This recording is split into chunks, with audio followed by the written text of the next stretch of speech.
West has called for American Muslims to demonstrate in the streets against Islamic terror. In fact, in America and across the world.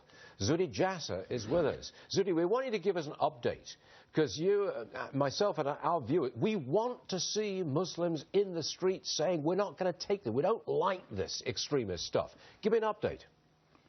Well, thanks, Stuart. And, you know, listen, I'm a cup half full kind of guy, and our Muslim reform movement is gaining traction. We now have not only our leading signatories that formed in December in our summit in U.S., Canada, and Europe, and the United Kingdom, Denmark, but we are beginning to come together as a movement of reform against political Islam, against radical Islam.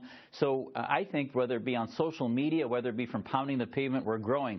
But I have to tell you, do we have the masses to go to the streets? Not yet, because the forces of political correctness, be they from the pandering politicians on the left, the regressive left, be they the extremes in Europe, we'll see the Pegida movement, which is a nationalist movement that is somewhat causing Muslims to get on the defensive. I think, unfortunately, many of the Muslim community have not felt this urgency that they need to have to push back not only against terrorism, but against the ideology of political and Salafi jihadism, if you will, and we're still trying to get some more traction. What you want, really, is reform of Islam from the inside, not just saying we don't want the extremism.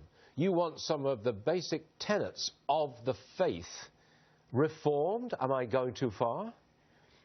Well, I think the tenets of the faith as espoused from Saudi Arabia, Iran, from the Islamists of the Muslim Brotherhood, those tenets need to be reformed. Us Muslims that are comfortable in the West, we in many ways have reformed our faith. The problem, though, Stuart, is the imams. The problem is the petro-Islam, the groups that are funded from abroad that really are apologists for the current state of Islam. I mean, just yesterday, you had the leader of the Organization of Islamic Cooperation saying that we need to disconnect Islam from terrorism. Well, from Saudi Arabia, his country basically pushes forth an ideology of Salafism and jihadism, which is the elephant in the room that is creating the ISISes of the world. So we can't defeat the terrorist symptom unless we counter the ideology of theocracy that dominates so many of our Muslim communities, not only abroad, but here in America. You know, it has to come from America, doesn't it?